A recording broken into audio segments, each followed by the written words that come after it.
something can have great news, but if the market's just not hot, you know what I'm trying to say? It's like a small detail in a big equation. That's kind of how I think of it. It's fun, right? It's just fun to find these hot plays, see them explode. It's kind of like we're treasure hunters looking for the next big win.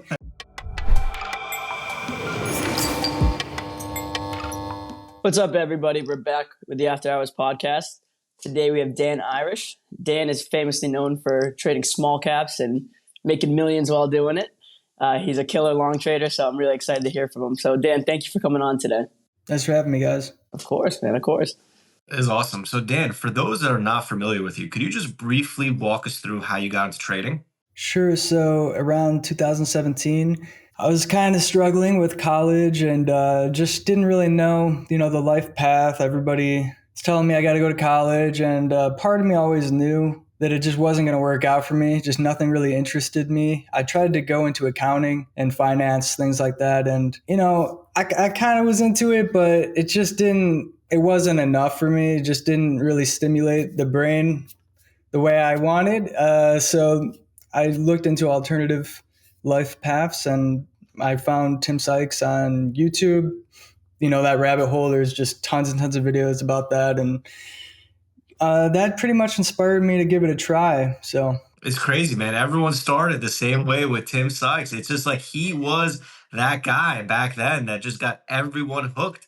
That's crazy. So like I know Tim Sykes is kind of famous for the shorting the pump and dumps and for doing all that stuff. So because you got started with Tim, what kind of got you to go to the long side of trading rather than the short side?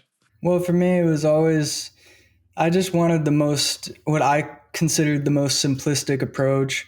And for me, it was just always, if I can buy something and it can go up multiple times.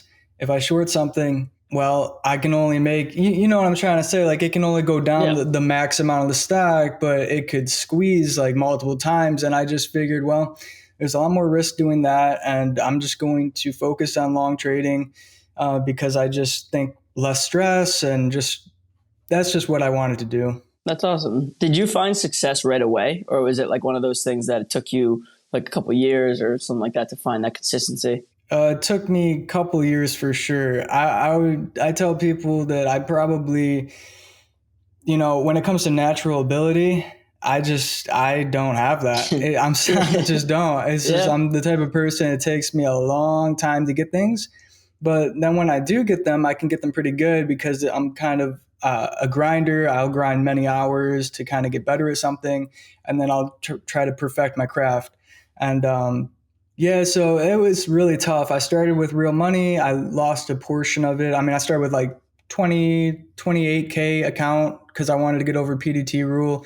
I lost, half of it, and then ended up paper trading for 6 months and just, I was just like, well, I might as well just approach it like I'm going to college or something. Like I'm just going to not make money doing this, but I'm going to focus all my energy on it like a full-time job and just practice. And that's what I did. And it was really important for me. That's awesome. Yeah, no, that's super cool. And your style is more so like getting in before the pump. Like, I don't really know another trader that is just so good at being able to time things and just be like in a situation where you seem to always be in the right spot.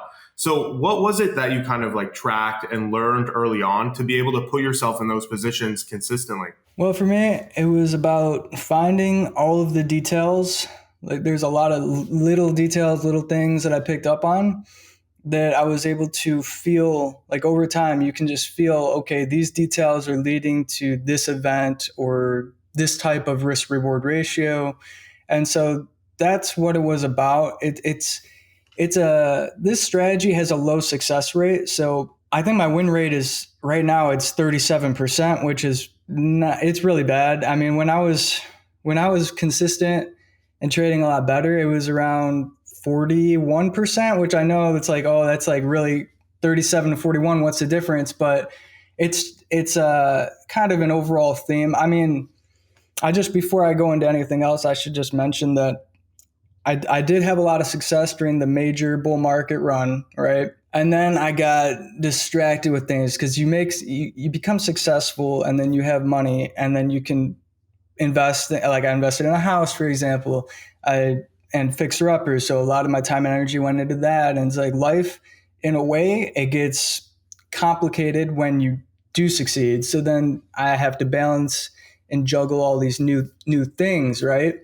And so I got distracted. And so that's why if you look at my Profit LY, which I have linked on my Twitter bio, you can see I've been chopping around for basically the last 2 years. So I am coming from a place where I have struggled recently. So just keep that in mind that that's just something I'm dealing with, is trying to get my consistency back. Makes sense. Makes sense. They say more money, more problems. So I think that's a perfect example. Can you Yeah. walk us through? Can you walk us through what your daily routine is like now and kind of your trading process now? Sure. So in the morning, well, see, recently I've noticed that a lot of things are moving in after hours and pre-market, and they're moving in nice ways to where I think it's worth getting up early at the moment. So I'm up at, like, I got my alarm set to 6:50 a.m. I'll try to wash up, get as ready as I can get, and then be at the computer at 7. Because on E-Trade the pre-market opens at 7 a.m. And then I'll either sell a position that I swung. If it gapped up, I'll sell it usually, or I'll just start looking around for news, and I always go through the news scanner. I'll type in some keywords, like I like to watch for upcoming splits, reverse splits. So I'm always kind of looking, and then of course, if something's on the percent gain scan, I'll click every single ticker because I want to open it up and I want to see what's up. And it's a lot of just being aware of every single possibility, if that, you know what I mean? It's just kind of planning and just being aware of what's going on that day and getting prepped. That's awesome.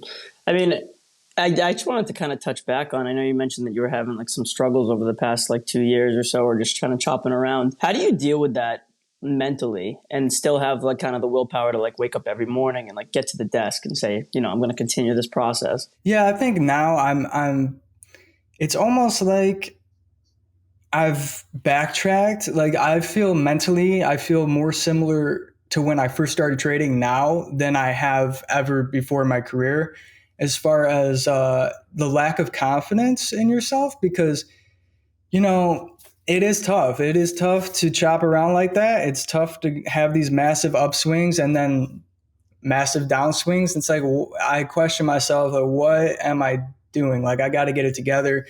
And a lot of it is on me. I know that there are things that I'm doing and ways I'm acting and habits that I've formed, I know aren't good. And it comes back to, I'm comfortable, right?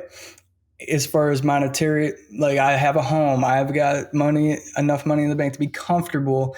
That's not always a good thing though, because I'm too everything's all good, right? Well, that doesn't really lead to hunger for success, for, you know what I mean? I've lost some of that hunger, some of that discipline. And I think that's what it really comes down to.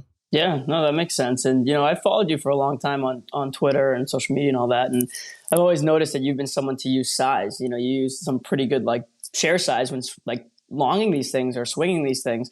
Is that something that confidence took a hit also? Like, or is it something that is it hard for you to kind of downsize a little bit now and like to gain that momentum again? Or is it something that you're just going to keep going at it like you are? I should definitely size down. I think that I am using too big of size. It just comes down to lack of discipline. Like again, I know I should size down, but I'm not, because the truth is I like that rush of using big share size. And it's, especially with kind of my style, it is hard to scale up with large size because you do have to guess a lot. You do have to anticipate these things.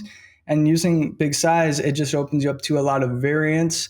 I've also noticed that when I use big size, for whatever reason, it's like I become more attached to the position. It's like as it's going up, I've got this big chunk and it feels so good, right?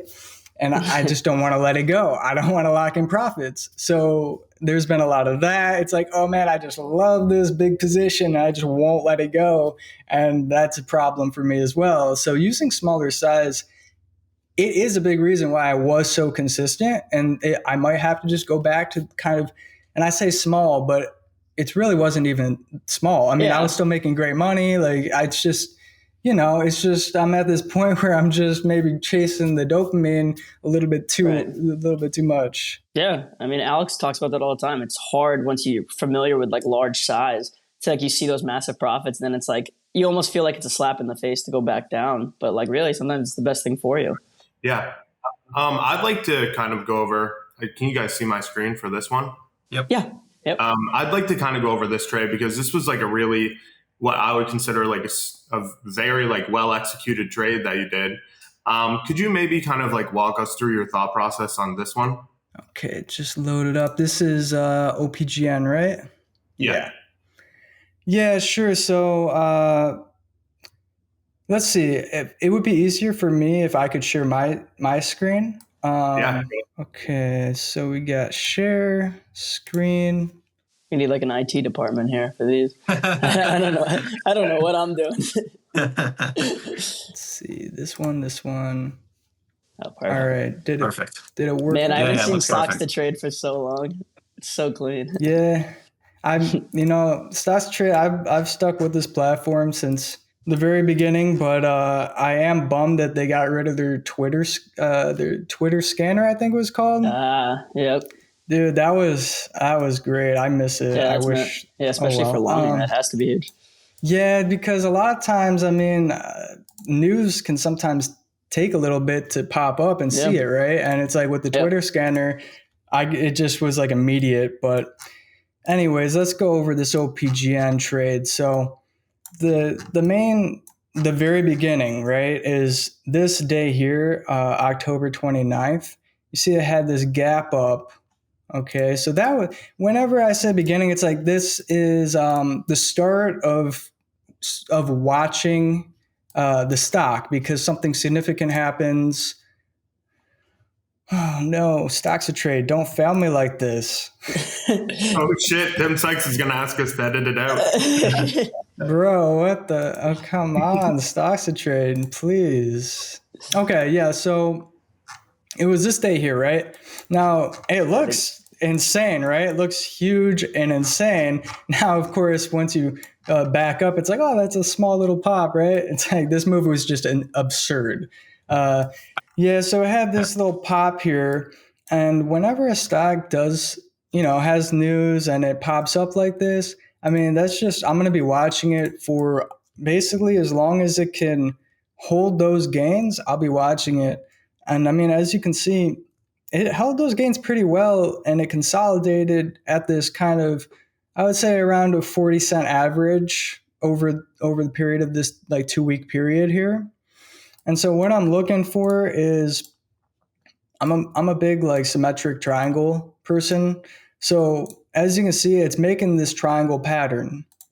And what I've noticed recently is these really kind of low price stocks, they are popping, and then days later or even weeks later, they're having these secondary moves where they'll test the highs and potentially break out over this original move. But the reason why I'm watching it again is because just the fact that it had this initial pop here, that is why I am aware of it and watching it.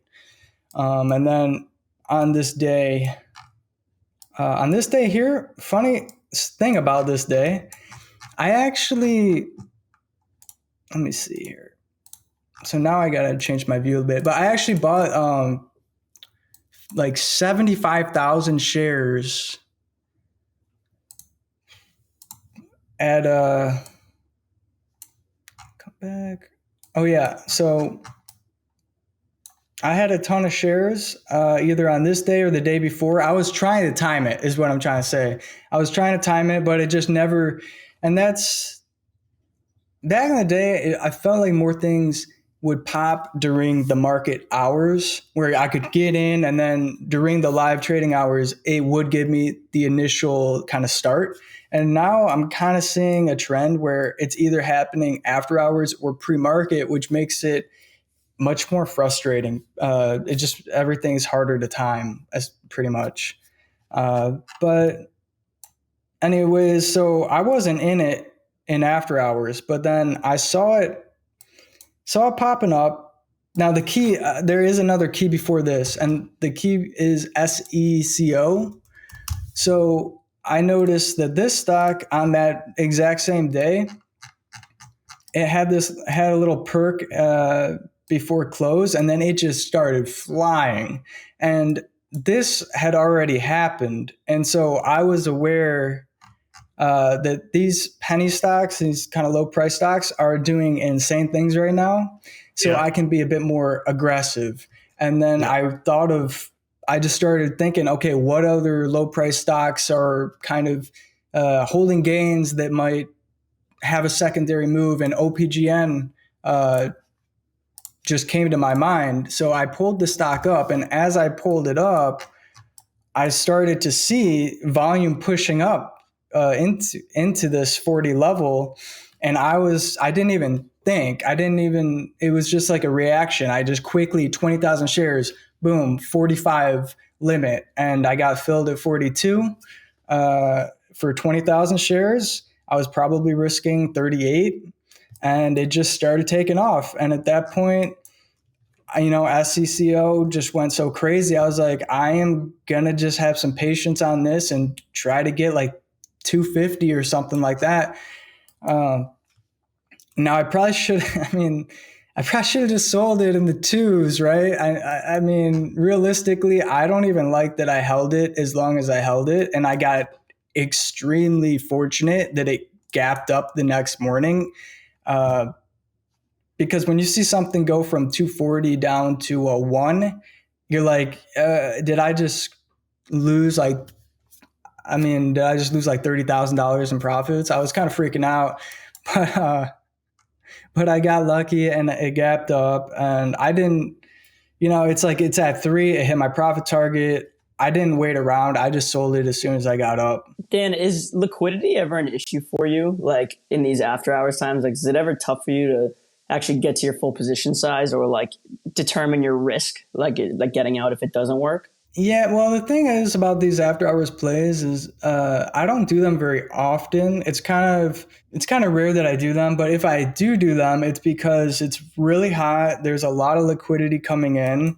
Like as you can see, this was so liquid. Like my 20,000 shares compared to how liquid this was like nothing. So it depends on the play. If this was more illiquid, I would have just taken 5,000 shares maybe. Right. And actually, so this play here, stocks trade is very slow this morning. So LMFA. So if you look at this, it kind of fits my criteria of it is a big former runner and it is down a ton. And it's one of those stocks that was in that 40 cent range. And for whatever reason, just all these low price stocks are just having bounces. What I saw was this. If I can find some consolidation where it's starting to, I think this is actually more of a channel, really. It's not really symmetric. It's more like a descending channel, but it's horizontal. It's found support. And my thought process was it could break out of that and become another big gapper, another big runner. So this is an example of a play where I anticipated it. I bought 25,000 shares at 46. I did get some movement up, and my plan was to just risk 40. And I'm still in it now. So it had some nice volume come in. Debatably, I could have locked it up. I mean, in the 70s for like $8,000, but I'm gambling, right? So I'm just holding it. I'm holding it over the weekend. Maybe I'll get a gap up, maybe I won't. But it's just an example of how I was able to anticipate an entry and just stuck to the plan and got a nice pop. Very Makes nice. sense. I think the big thing to understand here, Dan, is that you first noticed that SECO, low price stock, 40-cent stock start to go crazy. Then immediately what came to your mind was, all right, because this theme of penny stocks of 40 cents are running like crazy, I'm gonna look around to find the same type of theme that the chart pattern is setting up properly. So I think that's something that's really key is that you wait for that sector or that theme to come into play. And then once that theme confirms, that's when you start looking for all these other plays, correct? Yeah, for sure. And actually, the reason why SECO ran like that is probably because of TPST. So this was really the big runner that started everything as far as a lot more momentum. Once people saw this, they got hungry for some more plays like that. And this was a great one. That's insane. You mentioned a little bit before, as far as like looking for clues. Do you ever dig through like the filings or like a 10Q or like something like that? Yeah, so if I see a filing, I'll always take a look because I like to see what's up as far as maybe an owner acquired some shares. Maybe it shows that they own a large percentage of the company. I mean, I'll look. I'll look. I'm not really knowledgeable as far as I don't know what a lot of the filings mean, but I think it's good to be aware of what's up. As far as catching news, like going back to OPGN, I just want to make it clear that I didn't even know it came out with whatever this is. I didn't know that something came out on it because stocks to trade, honestly, it doesn't even show this stuff in real time. It's like, it could be like an hour or two later, it'll just pop up. So it's really slow as far as the news goes. But the thing that I've noticed is the charts will set up or these details, right? And it's almost like the details can help you anticipate that a PR is going to drop. It's kind of weird. Maybe it's a bit speculative, but I kind of feel like these setups are insight into maybe some news is going to drop. And I just think that in real time, if I was to, look around for news, try to find it, look through it, by the time I do all that, the price would already be gone.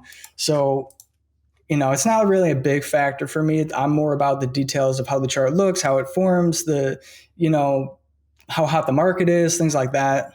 Yeah. And how many positions are you usually in at one time? Is it just like one shot, like one play at a time, or are you kind of like swinging a couple others too, and then like maybe you take like a basket of plays, and then like one goes, and you're like, okay, well, I made like 75 grand on this, so this is going to pay for any like minor paper cuts I have on like the other ones, or is it more like OPGN is the one I'm after? I'm going to take this play. I'm not worried about anything else, or kind of stuff like that. Like, how many positions are you usually in at once?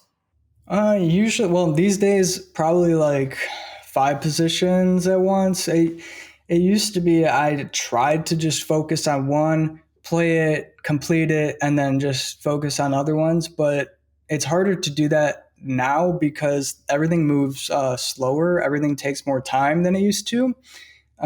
Because the market isn't as hot and explosive, I feel like, as before. So I think a lot of these setups that are happening on multi-day or multi-week scales, they used to just happen in like 2-3 days. I mean, they used to just happen fast. It just, everything was just faster and you could just play things, get in and out, and move on to the next. But nowadays, yeah, I find myself in 5 trades or looking at 10 stocks because they're all kind of slow, all kind of grinding.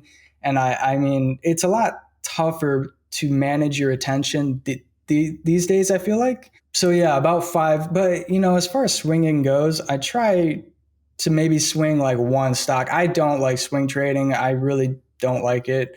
I try not to, but it's hard not to when you're seeing the types of gaps that are happening now. You kind of have to adjust and do it anyways. So you obviously, like, being a long bias trader, I feel like news plays such like a big portion of your trading, right? Like there's so many different like types of news that come out, especially in the small cap world. Is that something that you track? And like, is it something that a particular type of news is where you're going to lean more into your edge, or is it not really like that? Is it more based off technicals for you? I would say technicals is my number one, but the news is important, of course, but it's not like it's it's more it's not immediate is what I'm trying to say. Like a filing or a PR can come out, and if it can make that stock gap up and have volume, have liquidity, and have eyes on it, well, that's an important factor, right? And then days later, for example, with the OPGN trade, whatever the initial filing or news was that happened initially to make it go from 30 to 60 cents and kind of then hold those gains and form an additional setup, an additional huge move, that was important, but I'm not even thinking about it on the day I'm trading it, right? I am aware it had news. News is important. So you know what I'm trying to say? It's like a small detail in a big equation. That's kind of how I think of it. Yeah. Everything's a piece of a puzzle. But as far as something being more important than the next, I don't really think of it like that. It's more just how does the market react to any piece of news? And if the market reacts better, or there's more momentum, or the market's hotter, like something can have great news, but if the market's just not hot, it's not going to move much. That's kind of what I've figured out. So yeah, was it tough for you to get traction during these last year, just like finding that momentum? Because I feel like even in small caps, we just like, there's been days where like obviously there's runners, but like it just hasn't been as like exciting as like the COVID times. Was it hard for you to adjust from that, like that feeling of like, yeah, there's a lot more, and like just being able to sit on the sidelines a little bit? Yeah, I mean, I'm still adjusting, and really that hot period kind of broke my brain a bit because my brain is looking for these hot plays because, I mean, it's fun, right? It's just fun to find these hot plays, see them explode. It's kind of like we're treasure hunters looking for the next big win. And I think more days now you have to really be realistic and tell yourself, hey, today's slow.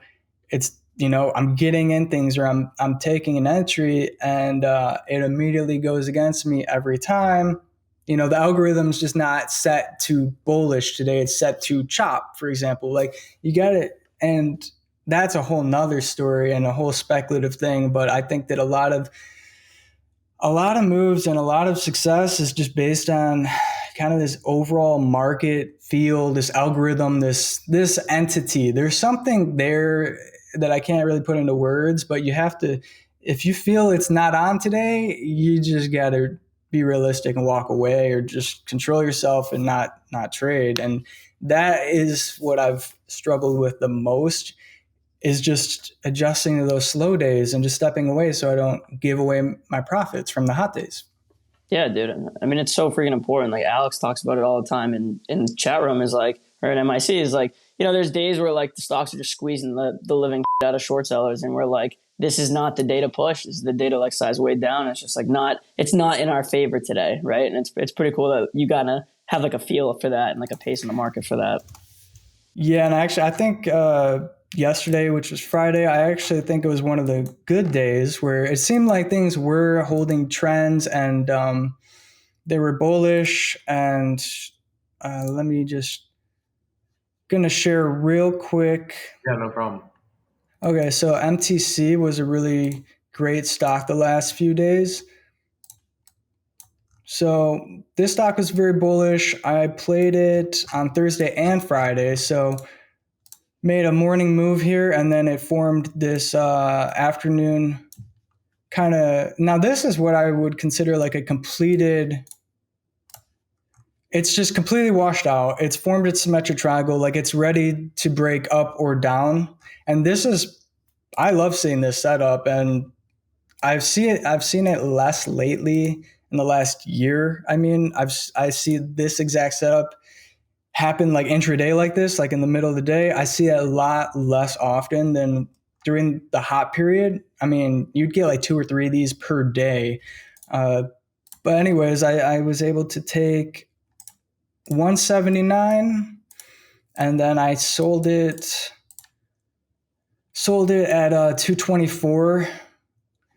And that was a really nice win. That was like 15,000 shares. So like that was a great play. And then the next day it had this dip in the morning, and then it came back up. Now I wasn't really too comfortable. It was kind of, you can see these candles are pretty volatile. I didn't really know how to manage this, so I stayed away from it Right? in the That was like morning. wasn't it? What was that? Was MTC Chinese?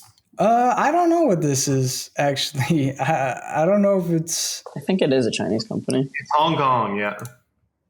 Yeah, so but in this area here, now this is where it became playable for me, because it created this low volatility. You can see the difference. Like, do you see the difference between these wicks here and these wicks, or this lack of wick? It's like a tighter. It's easier to control your risk during these low volatile periods, but it's like the calm before the storm, so to speak. So I ended up anticipating, I took some here and then I took some here, and I bought 10,000 shares at 250 and just got this rip. Now I don't like how I play this. I had a sitting limit at 339. It got to 337. And then I kind of freaked out. I was like, just kind of got in my head, and I ended up just dumping it at 307. So unfortunately, unfortunately, I made $5,700, right? Like, that's a great trade, but Pretty good loan. I do wish I either, at least got 330, right? Like, I just feel guilty about that, but what a great move to 480. And I love to see this, because this is the type of momentum that that we all like to see as long traders. Like, momentum like this, ranges like this, risk reward like this. This is what trading is all about. Like, these are the trades that make a career, right? Like, this is what I like to see. My question is, Dan, at what point do you cut off the trade for not working properly? Is it just based on a support break? Is it based on maybe seeing some sort of death candle? Or what is that signal that you need to see to be like, wait a second, this one has the pattern, pushes up a little bit, and rejects? Do you say, all right, like, let me give it a second? Or are you more like, you know what, like, if it's not working instantaneously, that's it? It depends on the type of stock. There's certain stocks like MTC, for example, where I would expect that to work fast. I wouldn't want it to start chopping around and getting slow. That I would want it to work kind of right away, because it's a continuation. It was a continuation of like a move ahead in the morning. Whereas something like LMFA, which I kind of bought speculatively, I gave it kind of a bigger range. I let it get a liquid. I let it get slow, because I was risking like it was like a multi-day setup. So my mindset was, well, it might take a day or two to get going. So it kind of depends on the play. It depends on if it's already up a lot. I'm not going to really have patience for it, because it can come down a lot, right? So it's about where it's at, the momentum. And I always like to keep my risk tight. That's just how I've always traded. It's harder with a bigger size now, of course. It is harder. And especially, I'm starting to realize that I need to stop with the illiquid. Like, illiquid, it's just not good in this environment. You can get away with it in a really bull market, but in this choppy environment, you get to a liquid, you think you have support, and then it just disappears off the bid, and a lot of games are played with the illiquid stocks right now. So I'm trying to get back into more of the liquidity, things with liquidity. One thing for me, at least when I'm trading, is I really like to pay attention to kind of like the tape and like the numbers kind of going through at certain levels. Do you ever pay attention to the tape, or is it strictly for you like just like the triangles and the chart patterns, kind of like that? I think it's a small detail, but it's an important one. I think it's less important for me now, and I say that because I just see a lot more games being played as far as I'll see some big size pop up and then it'll just like disappear. And I don't know what's either like my software, like E-Trade is just different than it used to be, or things. I just feel like there's so many more games, just tricks and algorithms, bots, whatever. There's just more funny business, and so I think just the chart setup, the chart pattern, just knowing kind of what you want to risk and sticking to that risk. That's kind of been my strategy, more than just buying and selling based purely off the tape. But it can give you a small edge though, so it's worth looking at. Yeah, they And manipulate that shit like crazy. So yeah, yeah. Yeah, for sure. Like, could it be a signal like you're paying attention to like your pattern and stuff like that, and then all of a sudden randomly these big bidders come in to try and push the stock higher? Like, would that be kind of like a signal for you, or are you just like paying attention to like the volume coming in and like the flow of the pattern? Because I feel like you're always in kind of like the right spot. Like, so is it more so you're paying attention to like volume going through, or you've just just been doing it for so long that you just are like right there? Or are you like, okay, I see a big bidder come in, they're going to try and push the stock higher, I know that, I'm going to buy? Or is it just you're just always in the right spot? Well, I can say I'm certainly not always in the right spot. I'm wrong a lot. But I would say that a lot of the best plays for me in the past have been when the pattern kind of correlates with a big bidder. Like there's certain times where everything will just set up perfectly, and then I'll also get like this giant bidder, size will come in, support comes in, and that influences me to try to make that setup or that pattern start to work. So I'll start buying into the ask and it'll just start flying, right? And so that's an example of how they come together to, it worked out great. Now there's times where, maybe the setup is choppier and not that good, and I'll see a big bidder come in, and the play will end up being some complete fake where, okay, I'll take some shares into the ask and then the big bidder disappears and it gets slow, choppy, and then this randomly just starts, just moves down on like no volume. And then I know, okay, that was just an algorithm that was just, fake essentially. So it's, I don't know. It's just one of those things where it's hard to really pinpoint exactly what's what. Yeah. Another question that I had was kind of like community. Are there any like other traders that you talked to along the way that like helped you become successful, other than like Sykes and stuff like that? Like, I know that I think that I've been in a Discord with you before, but I'm not really sure. But were there any like traders that kind of like helped you along the way? Yeah, I mean, there's any trader that I've talked to has helped me. It's hard to pinpoint exact names. I mean, it's just everybody knows who they are, right? If you've talked to other traders, I think it's just everybody knows that we all help each other in little ways, and just being a part of something helps you feel, helps it feel more meaningful and motivated me for sure. Just anybody in the Tim Sykes community, I would post my paper trades on Twitter and Tim would, he would retweet me, and then the community would reach out, and everybody was helping each other, and that motivated me a lot to keep going. And yeah, I mean, there's Bryce, there's John Papa, all those guys, man. Matt, I mean, they all know who they are, and I'm leaving out names for sure, but everybody's, yeah. And I just the little things too. Just when I was coming up paper trading, like just people, reaching out on Twitter, telling me keep going or just whatever. Just everybody. It's nice to be part of the community for sure.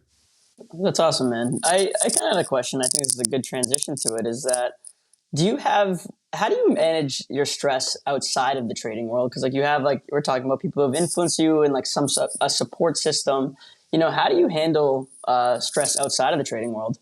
I mean, I have to just know like what I'm good at, and I'm not good at managing that. So after a day of trading, you won't see me interacting with people basically. Like I stick to myself. I know when I can do things and when I can't. And I mean, I'll hang out with family on weekends or whatever. But I mean, during the week, I'm pretty closed off because there is a lot of stress, and I could do a better job managing it for sure. But it's tough, man. It is tough. Yeah, we all deal with it, right? It's not easy. Like the flow of your P&L every single day, winning, losing. It's like, it's tough, bro. It's tough. And I feel like you seem like someone who's like very smart and intelligent in this field. And it's like, it's probably hard to talk to people about this shit. Like, how the hell do you talk to like your girlfriend or your mom about how you lost 10 grand on fucking this random penny stock, right? Yeah, it's tough because if you set something up, like let's say you set up a dinner on a weeknight or something, and you're gonna go out with friends to a bar on a weeknight. If you have a red day and then you try to do that, dude, you're gonna be zapped. Like mentally, you're just not gonna be there. And so that's why I try to plan things on weekends, because it's just tough during the week. But after the week, I try to you got to remove it. You got to just take it out and just you got to let it go. Essentially, you just got to let it go. And so I don't let it hold me down on weekends or whatever. And even during the week, ideally you wouldn't want to let it hold you down, but that's a bit tougher. But yeah, I mean, it's just one of those things where it gets a little easier over time, but during periods of choppiness, it's tough. But when I was just like uptrending, over just like constant uptrend, it's like I was on a high constantly. So the world is greener. Yeah. So there's a lot of highs and lows in this game for sure. And you just gotta try your best just to stay stable. I try to stay as kind of level headed as I can. Yeah, it's tough. It's tough for sure. Yeah. Speaking of that, I mean, what I just kind of twofold is, what was your biggest single day win and how'd that make you feel? And what was your single biggest day loss, and what'd you do to kind of make sure that doesn't happen again? So the biggest green day was 99. So 99K. Hell yeah. I tried to get that 6-figure day. I couldn't quite get there. And that was like, it was such a hot day. There were so many plays. I must have made like 50 trades that day. Everything was working out. I think I had I had a swing trade the night before, got a huge gap up. I think I bought in at $5, ended up selling at 13. And that was like a $70,000 trade. And then I was able to make 28K just on the day, just scalping stuff. That was great. It felt really good. I mean, of course, it felt very good. I was on cloud nine. I'm like, dang, this is crazy. If I'm making 100K nearly in a day, I mean, what's to stop me from making 200 or 300K or maybe even 500K? Like I was, you start having these grandiosity, kind of like this crazy ego boost. It's dangerous, but it's something that happens, of course, when you make that much money in a day. Now, on the flip side of it, my biggest red day was 44,000. And it felt a lot, everybody says this, it feels a lot worse than your biggest green day feels good. And it's true. That's just how it works. And then you just have to size down after something like that. So then you size down for a while, you get your consistency back, and then you eventually kind of scale back up. Yeah. And even recently, I got over the 2 million mark, and it felt great. I was at like 2,020K. And then whenever I make a lot, for whatever reason, it just makes me go off the rails, man. I just want to keep. And the thing is, you could do that. Like in the hot market, you could just keep pushing and pushing and pushing and pushing, because 9 out of 10 days were hot, bullish days. Nowadays, it's just not like that. It's maybe like 2 out of 10 days or 3 out of 10 days. You guys know how it is. It varies, but you got to put the brakes on when necessary. And so I went on like $110,000 downswing recently, and then I made back like 50K. So now I'm sitting at like 1,960 overall. So I'm still like, I'm still like 50, 60K off highs. So the point in all of that is just that the market's a lot choppier, and I'm still just pushing. I am just pushing too hard. Yeah. Yeah, 100%. I noticed in your profile picture, you do have a girlfriend. And has she been supportive kind of along the way with your journey? Because I know that we've talked about that a lot, like on the podcast here, that like you really need someone in your life that's there to support you consistently, And could you maybe talk about like, I don't know, maybe she hasn't supported you, but I have a feeling that that she has. So yeah, maybe you could kind of talk about that. Yeah, no, she's always been there for me, and it's definitely an important part of my life as far as there's a level of stability in a relationship that kind of keeps you more stable.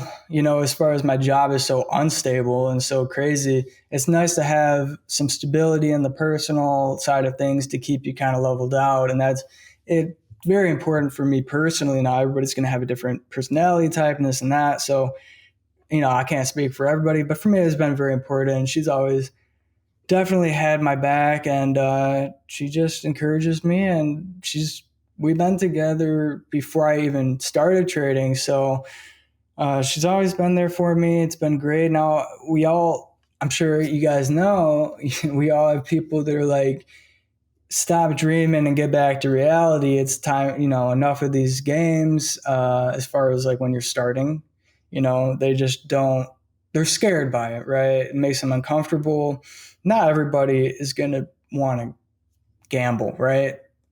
Or manage these things. And so you got to know who to talk to and who to not is when it comes to this topic. I mean, a part of me used to kind of resent certain people that didn't support me, but as time passed, I kind of realized that it's a lot of stress to put onto them too, and I accept their view on it, and I just don't bring it up with them, and I can still have a relationship with them. So but those people changed their tune once the money came in. They're like, "Oh, I'm so supportive." Well, no, you weren't, but it's okay. That's mature of you, man. That's very mature.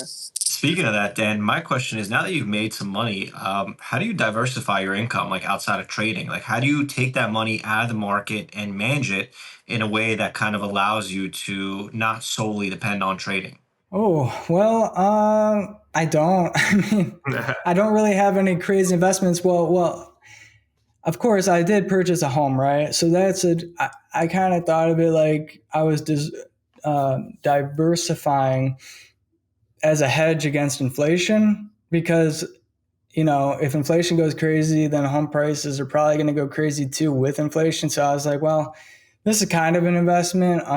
It's a lot of money though to keep a house going and to pay taxes on it and this and that. So, I mean, it's kind of, I don't even know if it's going to be a profitable investment, but I plan on owning the home for like 20 plus years. So I assume it would go up over time. And so that's kind of my hedge. And I've got a very, very small what's it called? It's like a Roth IRA or just like a retirement. Sure. I've got like a small, like $15,000 account that I just bought like some index funds, like the SPY or the QQQ, something like that. So I've dabbled a little bit in that, but I'm not really the best person to talk to about diversification because I just don't do much of it. I just focus on the trading. I try to make money trading. I haven't been that successful at it recently, but if I can get back to being consistent, as a consistent trader, when you are consistent, when that money is coming in, you really don't got to worry about diversification or other investments because just so much money is coming in. You're good, you're set. So yeah, something I just wanted to say to that is that,